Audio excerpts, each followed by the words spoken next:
muchas gracias por la invitación a poder presentar los resultados de este trabajo que, bueno, en su inicio, cuando se presentó, se llama Toolkit para la gestión y conservación de humedales,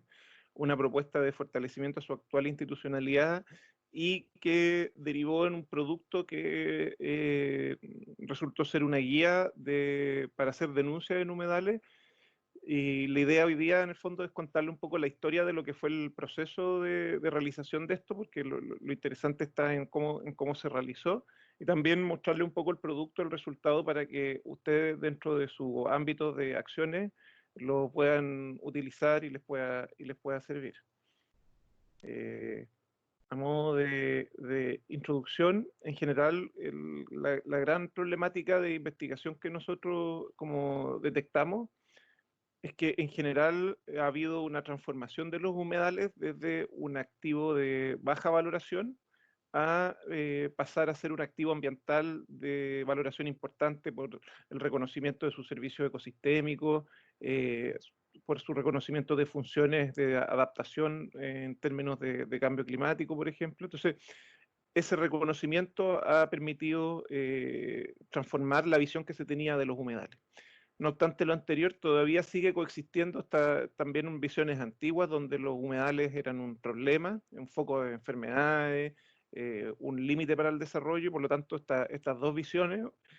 una más actual y otra más antigua, está generando en el fondo que se produzca conflicto respecto de este ecosistema. En general, también nosotros esto se enmarca dentro del problema de pérdida de biodiversidad en el mundo y en Chile como uno de los problemas más graves que estamos teniendo. También las dificultades que han existido para la implementación de la Convención Ramsar, sobre todo en temas de investigación básica y aplicada, y la concreción de la nueva institucionalidad, sobre todo del Servicio de la Biodiversidad y Áreas Protegidas. Y además la discusión parlamentaria que se está dando de ley de humedales urbanos y otros proyectos de ley que en general también regulan la materia. Y también parte importante tiene que ver con la desconexión con las realidades locales, donde el tema de los humedales ha sido uno de los temas que más se ha levantado por las comunidades en el fondo como un ámbito de interés de protección. Como les comentaba al inicio, el objetivo general es desarrollar una herramienta para la gestión y conservación de humedales, para ayudar al fortalecimiento de la actual institucionalidad, tratando de relevar un diagnóstico adecuado de las diversas alternativas que maneja el Estado y acercar dicha información a los usuarios y, bueno, proponer algunos ajustes para futuros ajustes institucionales. Entonces aquí yo creo que lo importante es que cuando nosotros comenzamos el proyecto, uno de los objetivos que nos propusimos tenía que ver con cómo planteábamos un objetivo de una investigación de política pública, pero que pudiese ayudar ya desde hoy día, más de que generar propuestas abstractas que tuvieran que ser discutidas legislativamente y todo, sino que cómo en el contexto actual el resultado de nuestro trabajo permitía ya generar una colaboración en lo que se estaba haciendo. El equipo de investigadores, bueno, está conformado por la profesora Carolina Martínez del Instituto de Geografía, que lleva ya bastantes años trabajando en temas de borde costero y de humedales, la profesora Catherine Molenauer de diseño, que nos colaboró con toda la parte metodológica en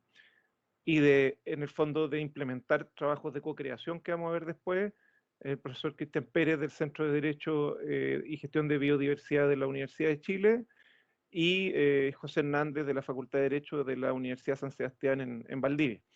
En conjunto con ello, bueno, también trabajó importante Patricia Gutiérrez de la Universidad Católica de Temuco, como también como parte importante del equipo de investigación. Ella es doctorante hoy día, pero además es profesora ya, así que fue súper importante su rol.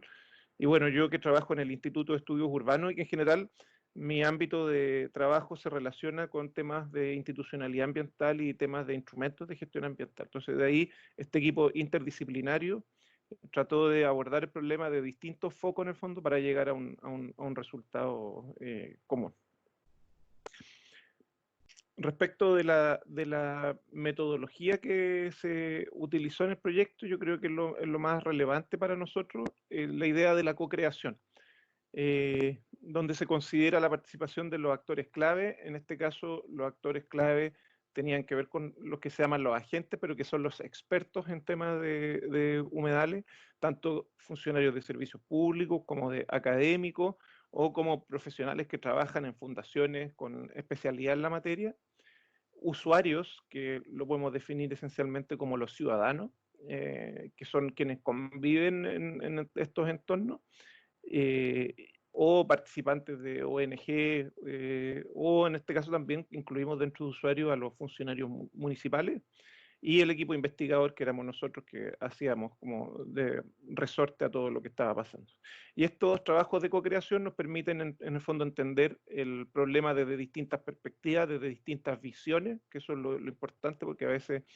el objeto puede entregarnos información hacia todos en el fondo de la misma manera, pero como la interpretamos es distinto y eso es súper importante tratar de ver cómo son las distintas interpretaciones.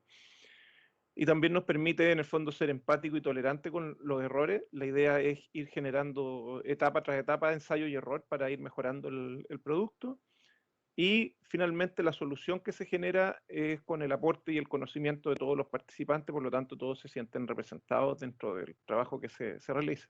Y con eso minimizamos los riesgos de diseño respecto de las nuevas soluciones como soluciones que pueden servir. Esto se basa en una metodología que se llama la triple diamante de diseño de servicios públicos, que busca, a partir de un problema, tratar de entenderlo y definir los criterios del encargo para después generar una primera solución, poder pilotearla, testearla y generar la propuesta definitiva de trabajo. Esencialmente, nosotros cuando trabajamos, aquí mostrarles solo unas imágenes, no voy a hablar en detalle de esto, pero el trabajo se dividió en 4 etapas. La primera de definición de problemas, donde hicimos talleres en Valparaíso y en Santiago, donde lo que hicimos fue validar el problema de investigación. Después, una segunda etapa, se definieron las propuestas de alternativas de solución, también con trabajo esencialmente aquí de expertos en Santiago, y finalmente en una tercera etapa donde se profundizó en la herramienta y sobre todo en lo que se iba a buscar como resultado, que se trabajó con talleres esencialmente en la ciudad de Valdivia y con actividades de terreno con servicios públicos en la ciudad de Valdivia, lo que fue, yo diría, muy importante y muy útil en el trabajo para finalmente elaborar las recomendaciones ya de implementación y los artículos y productos finales, que son un poco lo que les voy a mostrar ahora y que va a quedar también para ustedes en el caso que lo quieran consultar o lo quieran compartir. Bueno, voy a partir también brevemente con parte de la investigación. Me parece relevante como irla teniendo en cuenta. El diagnóstico que nosotros pudimos hacer en términos de la institucionalidad ambiental en relación con humedales. Primero, uno de los grandes temas que nos dimos cuenta es que en general las definiciones que se utilizan son bastante diversas. Aquí solamente una muestra de algunos cuerpos legales y proyectos de ley que hablan y definen humedales desde distintas perspectivas, con distintas palabras, y que nos dimos cuenta que a nivel de usuario, comprobándolo en el fondo en conversaciones con personas, con habitantes, estudiantes y ciudadanos de entorno de estos lugares, muchas veces se desconoce adecuadamente el concepto de lo que es un humedal, ¿ya? Entonces, nos pareció interesante entender de que muchas veces estas problemáticas ambientales hay un problema conceptual en el fondo que influye mucho en temas de gestión. Entonces, uno de los primeros elementos que levantamos que en general existen definiciones complejas para explicar lo que es un humedal. También detectamos un poco lo que les decía al inicio, esta contradicción normativa, pues mientras existen normativas que están, o proyectos de ley que están buscando proteger este tipo de ecosistemas, todavía persisten en algunos cuerpos legales algunos aspectos contradictorios como el código sanitario, sobre todo, por ejemplo, el saneamiento pantano y aguas de riego en caso de epidemia, o el código de agua que permite recuperar terrenos que se inundan periódicamente, de secar terrenos pantanosos o vegosos y deprimir niveles freáticos. Entonces,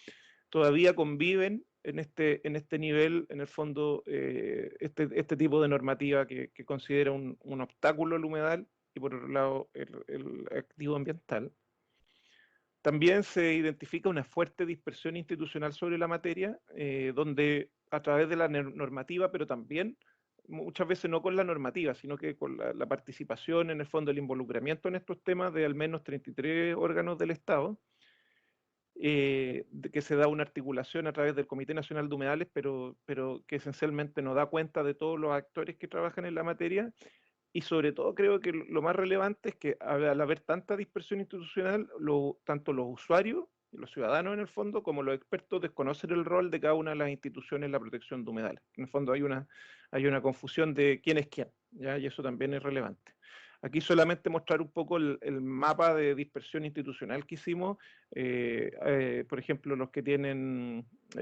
color rosa, en el fondo se refiere a organismos que participan del Comité de Humedales, pero el resto o fueron citados o tienen alguna citación normativa. Entonces, nos damos cuenta aquí que en general también el tema de los humedales a partir del Estado tiene una visión sumamente centralizada en el fondo desde los ministerios, desde el nivel central, y bastante, el músculo es bastante más débil a nivel regional o a nivel local, que es de donde además están las demandas principales de los humedales, entendiendo que estos son ecosistemas únicos en cada una de las regiones. También pudimos levantar que uno de los elementos relevantes es que la protección resulta insuficiente, los mecanismos de protección, ya que, como dice ahí, todo humedal que no posee la práctica de declaración de área de bajo protección oficial puede ser intervenido, lo que es una amenaza permanente sobre los humedales. Se han usado algunos mecanismos de protección indirecto, como la zonificación como área de riesgo en los planos reguladores. También en el caso del sistema de evaluación de impacto ambiental solo se reconoce a aquellos que tienen valor paisajístico, por ejemplo. Por lo tanto, nosotros hablamos de una condición elitista, porque en el fondo, de acuerdo al análisis más bibliográfico, existirían algunos humedales merecedores de proteger por esta condición de belleza, versus otros humedales que quizás no merecen esa condición de protección. También los reglamentos de humedales y ley de caza solo influyen en áreas de bajo protección oficial, y también la nueva ley aporta, pero también requiere un trámite de reconocimiento. Y finalmente, otros problemas que detectamos son problemas ya más de gestión, que tiene que ver con problemas en la implementación, aprobación de planes de manejo en las áreas ya definidas como áreas protegidas, y que el control de actividades ilegales lo mismo es deficiente. Nosotros detectamos al menos 11 órganos administrativos con atribuciones de fiscalización,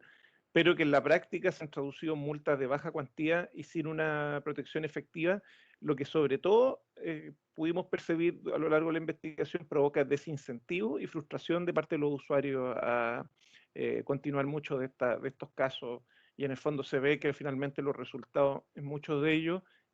terminan siendo perjudiciales para los humedales. Solo a modo de síntesis, entonces, vemos que los humedales, en el fondo, existen aquellos que están protegidos y los no protegidos, con un importante problema de la delimitación.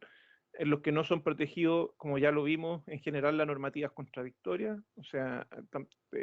hay normativa que permite su afectación, y en aquellos que sí están siendo protegidos hay problemas de gestión tanto en la fiscalización y la sanción como en los planes de manejo. Y esto es súper relevante porque en general, como vemos nosotros ahí, de acuerdo a los datos del Inventario Nacional de Humedales, cerca del 10% de los humedales tiene alguna categoría de protección. Por lo tanto, el 90% de los humedales se encuentra bajo una categoría de no protegido, donde la normativa en el fondo es contradictoria. En síntesis, los problemas detectados entonces son la visión elitista, dispersión y contradicción del cuerpo normativo que regula la conservación y la gestión, gran cantidad de organismos con atribuciones nominales sobre la conservación y gestión, y que la gestión que se realiza en los organismos de conservación de humedales es percibida como deficiente. O sea, hay una percepción de la ciudadanía como que no es la adecuada. Y en esto nosotros quisimos profundizar en temas de ver dónde nosotros podíamos incidir más, y en general nos dimos cuenta de que había aspectos que si uno se ponía a profundizar o a trabajar como las leyes, las regulaciones o el sistema de evaluación, era muy indirecto respecto de la protección de los humedales. Habían algunos que eran como más atractivos de hacer, pero en realidad los resultados se podían ver en el largo plazo, que era trabajar más en materias de conservación o de planificación territorial, pero nos dimos cuenta que en la medida que uno aportara en aspectos de gestión y de fiscalización, esto en el fondo podían verse materializados como propuesta más permanentemente, y producto de esto decidimos centrarnos en la fiscalización y la sanción. Aquí brevemente quiero mostrar el proceso de co-creación del toolkit, porque para nosotros parte relevante del producto, ya que como les decía, el producto es un resultado de un trabajo con muchas personas. En los talleres participaron más de 100 personas, entonces es súper relevante darse cuenta en el fondo del aporte que esto generó en el resultado como producto final, donde primero vimos la necesidad de la definición simplificada y práctica, que trabajamos con definiciones a partir de definiciones académicas, normativas, simples, co-creamos con expertos, donde ellos nos indicaron en el fondo que las definiciones de humedales se basan en 4 conceptos que tienen que ver con la localización, emplazamiento, sistema, con la condición de existencia de agua, la existencia de flora y fauna nativa y el aporte que ellos representan. A partir de estas 4 en el fondo elementos, co-creamos con usuarios 3 definiciones para poder llegar desde los usuarios a una definición específica, que es esta que se muestra ahí, que después la voy a comentar más en detalle. También nos dimos cuenta de que existen diversos sistemas de clasificación de humedales, pero que resultan todavía bastante complejos para la población, y también existía una necesidad de operacionalizarlos desde la perspectiva de nosotros para uso en políticas públicas, pero en este caso sobre todo para el uso como de los usuarios en una guía de denuncia. Y ahí nos dimos cuenta que en general los aspectos relevantes en los sistemas de clasificación de humedales tienen que ver con el emplazamiento, la temporalidad, el origen, los usos que se le da a los humedales, la vegetación y la presencia de fauna. Por otro lado, otro de los elementos relevantes y bien interesantes de nosotros fue hacer el ejercicio de levantar tanto las potenciales denuncias o efectos que se están percibiendo en el fondo como infracciones en los humedales. Y aquí el ejercicio fue interesante porque al trabajar con los usuarios nos dimos cuenta que hay muchas prácticas que los usuarios detectan como infracciones y que en la realidad la normativa no aparece con la normativa, entonces tuvimos que hacer una fase de ajuste entre lo que la gente consideraba como un aspecto como de infraccional versus lo que realmente era una infracción. Por eso que en el fondo se hizo esta clasificación entre denuncias y efectos que pueden ser sancionables. Yo ojo con eso porque no todas las categorías necesariamente van a ser sancionables. Y además el otro ejercicio de ir viendo e identificando cuáles son las competencias normativas de cada uno de los servicios respecto de estas materias. Y aquí resultó bien interesante entonces ver cómo se presentaba esta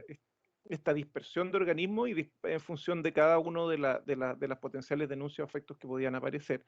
Y también destacando el rol de la Superintendencia de Medio Ambiente como una institución en el fondo que puede participar de todas las potenciales infracciones, pero que en la práctica depende mucho de que exista un instrumento de gestión ambiental. ¿Ya? Entonces quiere decir que exista una resolución de calificación ambiental, o sea, orientado a los grandes proyectos.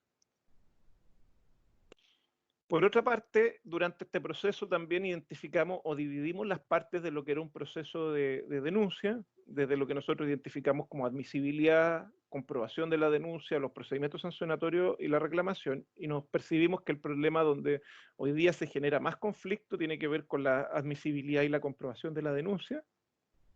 porque hay elementos comunes, por ejemplo, como que es una visibilización de poca transparencia en la gestión y seguimiento de la denuncia, faltas de sistema online y además finalmente la devolución, que es donde se pierde la credibilidad en el fondo, que no se sabe si se cursan las multas y los montos. Por otra parte también se reconoce que los avisos son débiles a los denunciantes, se avisa de la recepción de la denuncia, pero no el resultado de la denuncia, y por distintos medios de comunicación, entendiendo también que muchas veces los denunciantes no tienen acceso desde los sectores rurales por ejemplo, a correo electrónico o recibir una carta. Entonces ahí hablaban de la flexibilidad para poder denunciar. También los tiempos de respuesta muchas veces no son claros y muchas veces son largos, se consideran largos o dilatados en algunas infracciones que requieren de alguna intervención inmediata. Y otro tema detectado frecuentemente tiene que ver con problemas en la interpretación de la definición de humedales en términos territoriales. ¿Cuáles son los límites? Porque se comentaba ahí que a veces la DGA entendía un límite y la autoridad ambiental entendía otro límite del humedal y ahí se producían muchas discusiones. Y por otro lado aparecen otros elementos que también son relevantes en términos de estos procesos. A partir de ese elemento, en el fondo, de co-creación que fuimos trabajando con los usuarios, ya viene la definición del toolkit propiamente tal, donde lo que desde la perspectiva de diseño tratamos de, en el fondo, de incluir a la hora de poder tener la generación de este elemento, donde se considera que sea eficaz en la transformación del usuario en un agente activo, o sea, capaz de empoderar a la gente, como dice ahí, un efectivo empoderamiento. Después, que sea eficiente en la entrega de la información. Mucha gente no quiere o no tiene tiempo de leer grandes explicaciones y por lo tanto quiere más que nada reconocimiento visual o esquemas que le permitan en el fondo utilizarlo, que sea certero en su fin, por lo tanto en el fondo permita colaborar en la parte de la aplicación de conocer las sanciones, que sea intuitivo, en el fondo que no necesite de mucha explicación, sintético como veníamos hablando y simple en su lenguaje sobre todo, porque está pensado en cualquier ciudadano. Y en general nos dimos cuenta que los componentes que tenía que tener eran desde la definición de los humedales, los sistemas de clasificación, el mapa de las instituciones, las indicaciones para hacer la denuncia, los formularios, indicaciones para el proceso de tramitación de denuncia, los flujos de los procesos de fiscalización y cómo era la retroalimentación. Ahora, ojo que eso lo dejamos en rojo porque en el fondo nos dimos cuenta que ahí no existen procesos claros ni homologados en todas las instituciones y por lo tanto ahí sí, sobre todo la retroalimentación, se requiere hoy día, bajo las condiciones normativas que tiene el país, de una participación activa de los ciudadanos en esa retroalimentación. Y en el fondo esto permitió desarrollar el toolkit, que se los voy a mostrar a continuación, solamente aquí algunas imágenes breves, pero que se los voy a mostrar ahora. ¿Ya? El resultado fue una guía que estuvimos trabajando, que esencialmente, como dice ahí, tiene una primera parte que tiene que ver con la presentación,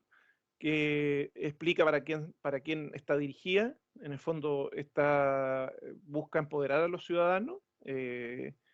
y por lo tanto está dirigida a toda la población, ya que reconozca la importancia de los humedales. Entonces esto es súper relevante porque en el fondo no es una guía dirigida a expertos, que muchas veces a lo mejor esta información para, por ejemplo, ustedes puede ser muy útil, pero en realidad el lenguaje y la fórmula que se busca es tratar de ser útil más que nada para los ciudadanos, para aportar en el fondo en que, entendiendo que ellos se empoderan en el fondo y eso va a aportar directamente en una mayor protección. En general, ¿qué información entrega? Primero, qué humedales que son y cómo se pueden identificar, ya que me parece que es súper relevante un poco esto que les decía, que no toda la gente entiende el concepto de humedales y trata de apoyar eso, sigue siendo igual complejo, no es fácil. Nosotros hemos testeado la guía y ese sigue siendo un hándicap o una dimensión en el fondo a seguir trabajando, que es cómo se explica a la gente lo que es un humedal. También cuáles son las infracciones en humedales, las conductas y los efectos que se pueden presentar respecto de acciones denunciables. Y finalmente, cómo se tramitan estas denuncias en las instituciones, que es la parte como más, si uno quiere decir, legal o densa, y entonces para conocer un poco las instituciones y los procesos institucionales, entendiendo que no son procesos simples. ¿Cómo se usa la guía? Bueno, primero se tiene que verificar que está en presencia de un humedal, se verifica que está en presencia de una infracción, identificar los canales de denuncia y realizar la denuncia en los canales correspondientes. Después, ¿qué son y cómo se pueden identificar? Bueno, aquí está la definición de humedal, nosotros la colocamos. Inicialmente es paisaje o territorio cubierto de agua permanente o temporal, de origen natural o artificial, que contiene plantas y animales que dependen de él, que aporta servicio a la comunidad, personas y entorno. Aquí quizás la parte más compleja sigue siendo la parte del concepto de servicios, que todavía no se entiende muy bien, entonces ahí todavía quizás hay que sacarle un poco más de punta al lápiz en tratar de explicar esa parte un poco mejor. ¿Cómo se clasifican? Esencialmente se presentan en la guía el reconocimiento de diversos tipos de humedales, clasificación por tipos de paisaje, clasificación por tipos de vegetación. En general, lo que hemos ido viendo de la guía, que la parte más difícil es que nosotros tratamos de hacer una guía barata en el fondo, que pudiese ser impresa en una impresora blanco y negro. Entonces, por lo tanto, nos hemos dado cuenta que la fotografía blanco y negro también ahí puede generar una brecha en términos de detección de humedales, y quizás hay que trabajar un poco más en ver cómo la gente puede, un ciudadano de a pie, ir tratando de clasificar. Ahí quizás yo diría que hay una línea como de desarrollo más específica de generar sistemas de clasificación todavía más evolucionados basados en las personas. Y nos vamos a la parte de las infracciones, las conductas, los efectos. Se define que una infracción, y ahí hablamos de conducta antijurídica tipificada en la ley, ya que eso es súper relevante, como susceptible de ser sancionado, pero hay un procedimiento establecido, por lo tanto, en el fondo se presentan las condiciones. Tiene que estar en una ley o en alguna normativa y tiene que haber un procedimiento, o sea, no se puede sancionar algo simplemente porque está ocurriendo. Y que también definimos conducta denunciable, que es una acción acontecida en un humedal sin autorización o en forma inadecuada o imprudente que provoca algún efecto sobre este, la cual debe ser relevada a las autoridades por medio de una denuncia para su conocimiento, análisis y si corresponde una sanción. Aquí están las conductas que detectamos que nosotros que configuran infracciones en humedales, por ejemplo, la disminución de la superficie, la aparición de algas, la mortalidad o estrés de fauna silvestre asociada a humedales, la pérdida de flora propia de los humedales, la desaparición de humedales, olores ofensivos molestos, cambio en el color de agua, la presencia de basura, pérdida en la calidad paisajística o el aumento de sedimentación. Por otro lado, como efecto y conducta, puede ser cambio en los cursos de agua o contaminación, vertimiento de sustancias en agua, y algunas conductas que pueden ser sancionables como la caza de ave o fauna silvestre, el relleno de humedales y el dragado o remoción de lecho o cauce. Aquí algunos efectos en el fondo de noticias que nosotros detectamos y que las tratamos de simplificar para que la ciudadanía pudiera entender que eran aspectos denunciables. Por ejemplo, sorprenden cazador disparando aves nativas en el humedal del Elqui, o denuncian vertimiento de líquido rojo en el canal de Talcahuano. Entonces, a modo de que la gente pudiese entender mejor de cuándo estaba frente a este tipo de situaciones. También vimos, bueno, este mismo esquema que les mostraba yo ya previamente de las tramitaciones de la denuncia que está en la guía. Importante que se puede denunciar también esto, que está el principio de inexcusabilidad, porque vimos varias veces en que las instituciones declaran que no pueden recibir la denuncia, pero no obstante hay un artículo en la ley de procedimiento administrativo que dice que todos los organismos públicos pueden recibir denuncia. Entonces aquí también aprovechamos de educar a la población en términos de entender de que ellos, si quieren ir a la municipalidad, pueden, y ahí la municipalidad es la que, si no es su competencia, enviarlo a otro organismo, o carabineros, la Armada u otro organismo. También cómo se debe denunciar, o sea, cuáles son los requisitos a partir, este fue un análisis de todos los formularios de presentación de denuncia para llegar a los elementos comunes mínimos básicos que nosotros creemos que se deben incluir, como identificación del denunciante, datos, identificación del potencial infractor y descripción de los hechos denunciados. También como el trámite de la denuncia, un poco lo que ya les mostraba con la fase de admisibilidad, comprobación y el procedimiento sancionatorio propiamente tal. ¿Y qué sucede una vez finalizada? También educar en el fondo que no siempre se le va a informar por las características que tienen las normativas, entonces no siempre se le informa y por lo tanto se recomienda siempre estar en contacto con la institución, o sea, no esperar de que la institución lo va a llamar, sino que siempre estar en contacto para obtener la información correspondiente, y que si uno no queda satisfecho con los resultados, se pueden imponer recursos administrativos y judiciales para impugnar las decisiones. Bien, un poco eso fue la guía. Ahora, a modo de conclusión, dejé algunas de la presentación inicial, pero que pudimos identificar que todavía existen importantes contradicciones normativas, fragmentación institucional y déficit en aspectos de gestión, lo que inciden en la adecuada gestión y conservación de este tipo de ecosistemas. En general, el lenguaje academicista como legal ha sido una barrera para un mayor entendimiento en la relevancia que tienen los humedales, y a menor entendimiento en el fondo también menor protección, porque la gente si no lo conoce no lo valora, y eso es súper importante. También el trabajo realizado permite aportar a la gestión al acercar a los usuarios, a los actores institucionales, tanto en herramientas e información para hacer las denuncias. Y van algunas recomendaciones, aquí les puse solo las de fiscalización y sanción, pero me parecen relevantes, como que tienen que ver, hay que ir avanzando en actualizar y uniformar los mecanismos de fiscalización, o sea, la existencia de 11 organismos con 11 tipos de mecanismos distintos, claramente que incide en una decepción por parte de los ciudadanos. También se reconoce que las municipalidades, los carabineros y la Armada de Chile son los primeros actores en el fondo donde acude la comunidad en caso de esto, y por lo tanto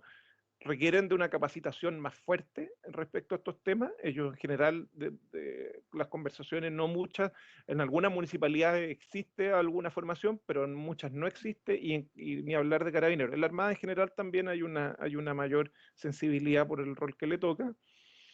Ideal sería diseñar un sistema centralizado de denuncia. Otro tema que limita mucho son las denuncias que tienen que ser con nombre y apellido, entonces en algunos casos permitir denuncias anónimas, y generar un sistema nacional unificado de denuncia. ¿Qué va a pasar con la guía? Algunos próximos pasos. Yo acá les dejo el link. Se acaba de publicar el artículo de todo el trabajo del proceso de investigación y los resultados que estamos hablando. Ahí les dejo el link, lo pueden descargar, se los puedo compartir también. Y también está la guía, que está en la versión 1.0.